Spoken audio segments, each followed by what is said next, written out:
In this video, we will discuss about nutrient uptake mechanism का active mechanism process. Okay, तो nutrient Uptake mechanism जो होता है दो प्रोसेस के थ्रू होता है। एक तो होता है पैसिव मैकेनिज्म और एक तो होता है एक्टिव मैकेनिज्म या absorption.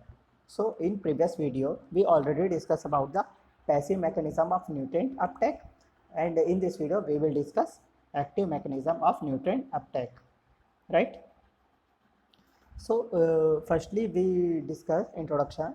Mineral nutrition are found either as soluble fraction of soil solution or as adsorbed ion on the surface of colloidal particles, right? जो मिनरल न्यूट्रिशन होते हैं वो सॉइल सॉल्यूशन में प्रेजेंट होते हैं या फिर सॉइल पार्टिकल्स के सतह पर प्रेजेंट होते हैं। एड्जॉर्प्शन होता है मीन्स अधिशोषित होते हैं। जो भी मिनरल का या वाटर का एब्जॉर्प्शन होता है प्लांट्स में वो दो तरीके से होता है, symplastic and apoplastic, right?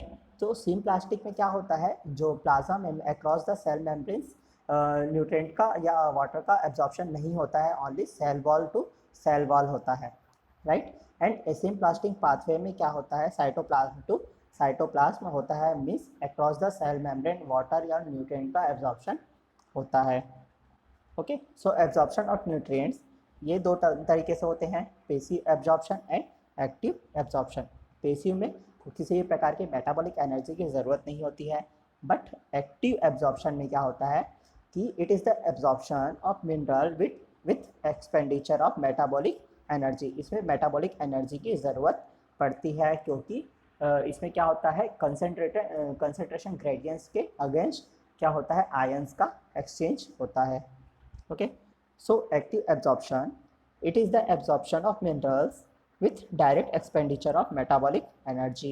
It is also called as mediated uptake. Okay, तो एक्टिव ट्रांसपोर्ट में क्या होते हैं, इसको मीडिएटेड अपटेक भी बोल सकते हैं क्योंकि इसमें कुछ कैरियर प्रोटीन हेल्प करते हैं आयन के एक्सचेंज में। जो आयंस प्रेजेंट होते हैं सॉइल से उसके प्लांट्स के अंदर इंटैक्ट करने में कुछ प्लाज्मा मेम्ब्रेन में प्रोटीन्स प्रेजेंट होते हैं, कैरियर्स प्रेजेंट होते हैं जो कि आयंस के अपटेक में हेल्प करते हैं। The concentration of ions in the cytoplasm is often much higher than that in soil solution. जो साइटोप्लाज्म में क्या होता है, आयंस का कंसंट्रेशन मच हायर होता है than the soil solution. Okay, therefore the roots must be able to take up ions against a considerable concentration gradient. तो क्या हुआ, प्लांट्स में कंसंट्रेशन ज़्यादा होता है और सॉइल में कंसंट्रेशन कम होता है, राइट? मीन्स कंसंट्रेशन ग्रेडियंट उसमें डेवलप होता है। सो कंसंट्रेशन ग्रेडियंट के अगेंस्ट इसमें कुछ एनर्जी का यूज़ करके आयन जो होते हैं सॉइल सॉल्यूशन से प्लांट्स में ही अपटेक होते हैं।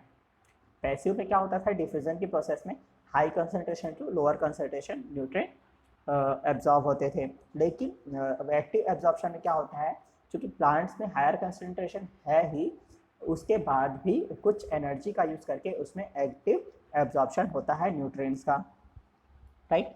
Uptake against a concentration gradient और strictly speaking against an electrochemical gradient require metabolic energy and the process is called active uptake of nutrient absorption. Okay, active uptake of nutrients या nutrient absorption, right? So at the present there are two principal theories of ion transport across the membrane. Okay, so यहाँ पर बहुत सारी theories है जो कि active transportation को ion के आयन पंप थ्योरीज को प्रमोट करती है, जैसे कि लुंडागर्थ एंड बस्ट्रोम थ्योरी है, एटीपेस थ्योरी है एंड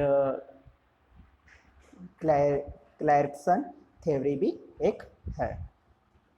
ओके, सो फर्स्ट हम इसमें बात करेंगे कुछ जो मेजर थ्योरीज है उसके बारे में। सो फर्स्ट है आपका the carrier theory and second one is ion pump theory. So carrier theory में क्या होता है कि आयंस के न्यूट्रिएंट अपटेक में कुछ कैरियर्स मीन्स कुछ प्रोटीन जो कि प्लाज्मा लेमा के इनर वॉल्स में प्रेजेंट होते हैं उसके द्वारा होता है, वो हेल्प करते हैं। कैसे हेल्प करते हैं, वो कुछ आयंस के साथ क्या करते हैं, एटीपी का यूज़ करके कॉम्प्लेक्स बनाते हैं और वो कॉम्प्लेक्स प्लाज्मा लेमा के अंदर जाता है, साइटोप्लाज्म में डिसोशिएट होकर के न्यूट्रिएंट जो है साइटोप्लाज्म में मिल जाता है और जो कैरियर प्रोटीन है वो प्लाज्मा लेमा में अटैच्ड हो जाते हैं. So carriers is commonly used to refer to an agent responsible for transporting ion from one side to of the membrane to the another. membrane के एक साइड से दूसरे साइड पे आयंस के ट्रांसफॉर्मेशन में ये कैरियर्स क्या करते हैं, रिस्पॉन्सिबल होते हैं, हेल्प करते हैं. Carriers have properties similar to those of enzyme, but unlike enzymes, carriers have not been isolated and characterized. जो कैरियर्स होते हैं वो भी क्या होते हैं, प्रोटीन्स होते हैं, उसका फंक्शन भी एंजाइम के सिमिलर ही होता है, बट इनको कैरियर्स को आइसोलेट या कैरेक्टराइज नहीं किया जा सकता. Isolation of a carrier will not necessarily entail its removal from the membrane, but there is no way of measuring its activity, right? In the transport process, a carrier meets the particular ion from which it has affinity, form a carrier ion complex and moves across the membrane. जो ions होते हैं उसकी एक affinity होती है किसके साथ, carriers के साथ कॉम्प्लेक्स बनाने की, और उसके साथ कॉम्प्लेक्स बनाकर अक्रॉस द मेम्ब्रेन जो आयंस होते हैं वो मूव करते हैं.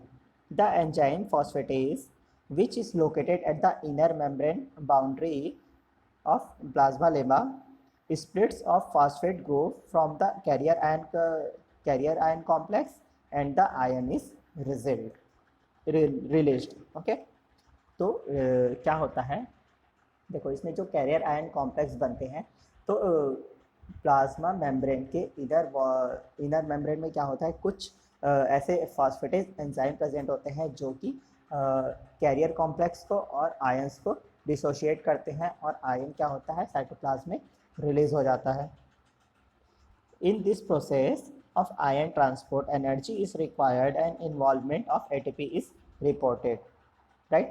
The ATP is generated from ADP plus inorganic phosphate via respiration, oxidative phosphorylation या फिर जो भी रेस्पिरेशन होते हैं उससे क्या होता है, ATP की सिंथेसिस होती है. उस ATP का यूज़ करते हैं जो प्लांट्स न्यूट्रिएंट को इंटेक्ट करने के लिए. The whole uptake may be described as follow. Mengel and Kirkby ने 1982 में ये डिस्क्राइब किया है ये मेथड. ओके, सो इस पूरे प्रोसेस में क्या होता है, जो कैरियर्स या कैरियर्स प्रोटीन होते हैं वो एटीपी के साथ क्या करते हैं, एटीपी जो होता है वो एडीपी एंड इनऑर्गेनिक फॉस्फेट से मिलकर बना होता है. तो कैरियर्स क्या होते हैं, इनऑर्गेनिक फॉस्फेट के साथ अटैच होकर के कॉम्प्लेक्स बनाते हैं और एडीपी को अलग करते हैं.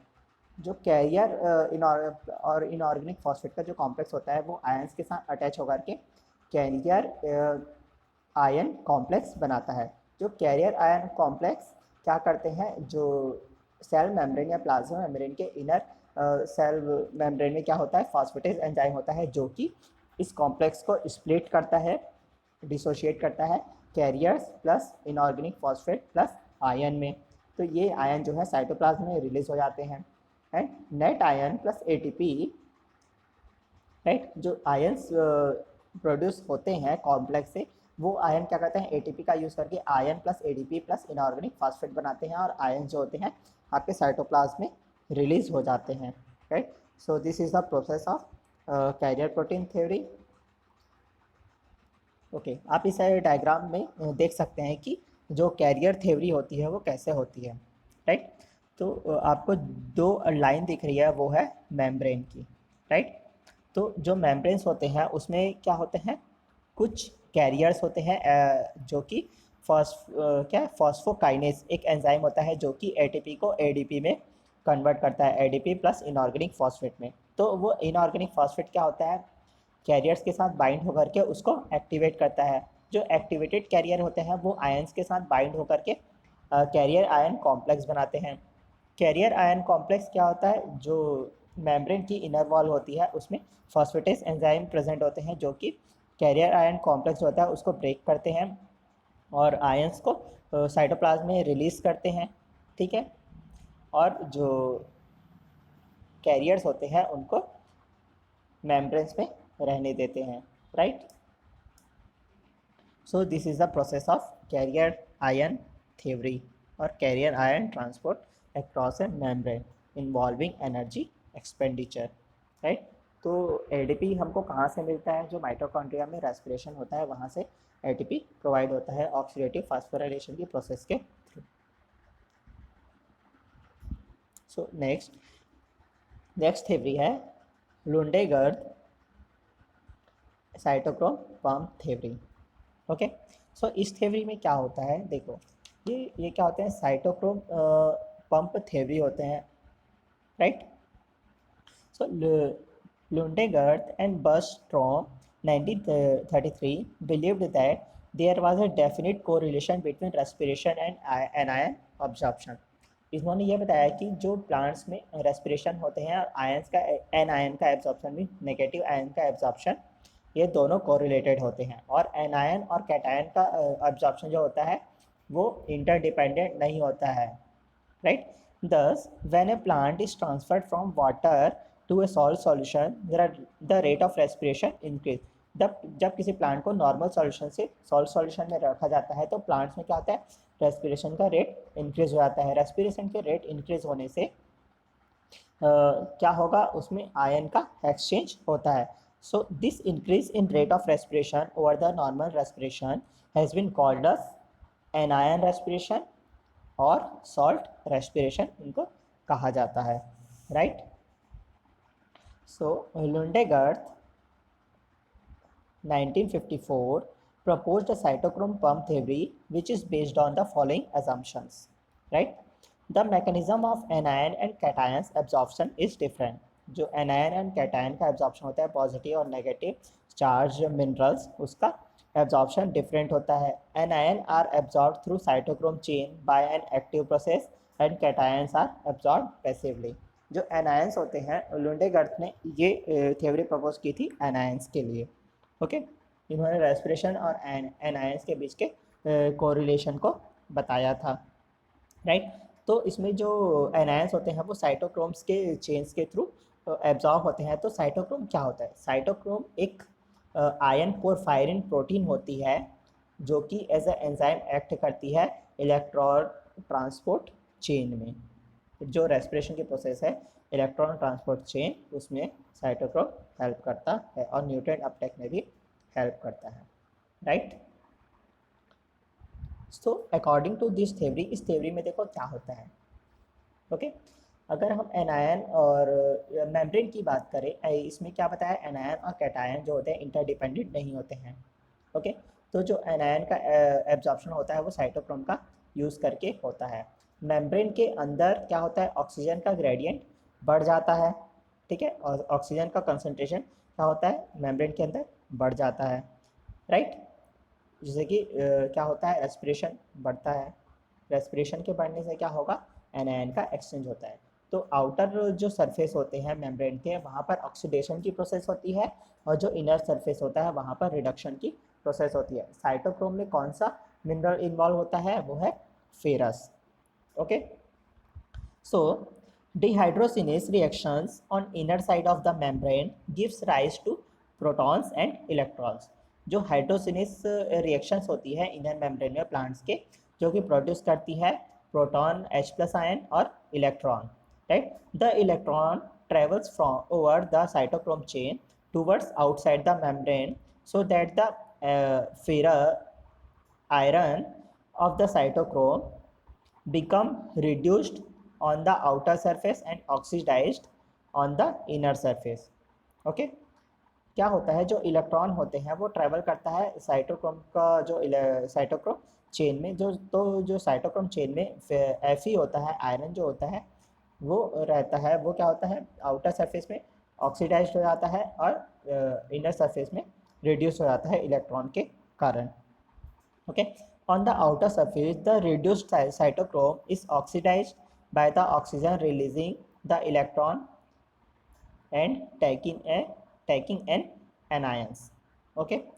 तो आउटर सरफेस में देखो क्या होता है कि जो फेरस होता है वो क्या होता है? Fe2+ में ऑक्सीडाइज हो जाता है, ठीक है? सॉरी, Fe3+ में क्या हुआ? ऑक्सीडाइज हुआ, okay? The electron thus released unites with H hydrogen ion and oxygen to form water. तो वहाँ से जो इलेक्ट्रॉन्स बनते हैं जो इलेक्ट्रॉन रिलीज हो रहे हैं वो इलेक्ट्रॉन क्या करते हैं, H+ के साथ ऑक्सीजन के प्रेजेंस में वाटर का फॉर्मेशन करते हैं। वो वाटर क्या होते हैं, सेल मेम्ब्रेन के आउटसाइड वो निकल जाते हैं। The anion travels over the cytochrome chain towards inside. Okay, on the inner surface the oxidized cytochrome become reduced by taking an electron produced through the dehydrogenase reaction and anion is released, right? देखो क्या होता है, जो inner surface होता है वहाँ पर जो फेरस आयन होते हैं साइटोक्रोम के, वो क्या होते हैं, रिड्यूस्ड होते हैं और वहाँ से एनायंस डिहाइड्रोजिनेस की रिएक्शंस के जो इलेक्ट्रॉन्स निकलते हैं उसके कारण वो रिड्यूस्ड होते हैं और एनायंस को रिलीज करते हैं। As the result of anion absorption, a cation moves passively from outside to inside to balance the anion concentration. Okay, so इस प्रोसेस में देखो क्या होता है, सेल मेम्ब्रेन के अंदर क्या होगा, Fe2+ आयन का कंसंट्रेशन बढ़ता है होता है और एनायन का कंसंट्रेशन ज़्यादा होता है। और सेल मेम्ब्रेन के आउटसाइड सेल मेम्ब्रेन में क्या होता है, Fe3+ का कंसंट्रेशन ज़्यादा होता है और पॉजिटिव चार्ज्ड आयन होते हैं। तो दोनों के बीच में क्या होता है, पोटेंशियल डिफरेंस होता है। तो एन आयन के को बैलेंस करने के लिए जो पॉजिटिव चार्ज्ड आयन होते हैं न्यूट्रिएंट्स के, वो क्या करते हैं, वो मूव करते हैं पैसिवली, मीन्स डिफ्यूजन के प्रोसेस के थ्रू उसको नेगेटिव और पॉजिटिव आयंस मीन्स कैटायन और एनायन को बैलेंस करने के लिए, राइट? तो इस डायग्राम से आप समझ सकते हैं कि प्रोसेस क्या होती है। दो आपको लाइन दिख रही है, वो है outside of the cell membrane and inside cell membrane. जो भी प्रोसेस होती है वो सेल मेम्ब्रेन में होती है। सेल मेम्ब्रेन में कौन सा एंजाइम प्रेजेंट होता है, डिहाइड्रोजिनेस रिएक्शन होती है, डिहाइड्रोजिनेस एंजाइम होती है, जिसके रिएक्शन के प्रोसेस के थ्रू क्या होता है, H+ आयन और इलेक्ट्रॉन प्रोड्यूस होते हैं, राइट? आप देख सकते हैं डिहाइड्रोजिनेस रिएक्शन से H+ आयन प्रोड्यूस हुआ और इलेक्ट्रॉन प्रोड्यूस हुआ। वो इलेक्ट्रॉन क्या करता है, फेरस को देखो आउट इनर सरफेस में क्या होगा, रिडक्शन होता है। रिडक्शन होने से Fe3+ आयन जो है Fe2+ आयन में चेंज होता है और एनायन प्रोड्यूस करता है, एनायन को रिलीज करता है। उसी प्रकार क्या होते हैं, जो H+ आयंस होते हैं वो क्या करते हैं, ऑक्सीजन की प्रेजेंस में वाटर का फॉर्मेशन करते हैं और वाटर आउटसाइड द सेल वो चला जाता है। इस प्रोसेस में जो इलेक्ट्रॉन निकलते हैं वो इलेक्ट्रॉन क्या करते हैं, आउटर सरफेस पे ऑक्सीडेशन करते हैं। ऑक्सीडेशन में क्या होता है, Fe2+ आयन जो होता है Fe3+ आयन में चेंज होता है और इनर सरफेस में Fe3+ आयन Fe2+ आयन में चेंज होता है। मतलब यहाँ पर ऑक्सीडेशन और रिडक्शन की प्रोसेस होती है। ओके, उस प्रोसेस के थ्रू क्या होता है, एनायन सेल के अंदर बहुत ज़्यादा मात्रा में होता है, जिसको बैलेंस करने के लिए कैटायंस का भी एब्जॉर्प्शन, न्यूट्रिएंट जो होता है कैटायंस के फॉर्म में एब्जॉर्प्शन करते हैं। कैटायन का कंसंट्रेशन बढ़ता है तो प्लांट्स में रेस्पिरेशन की प्रोसेस भी बढ़ती है। So this is the process of cytochrome pump theory given by Lundegardh and Burstrom. Okay.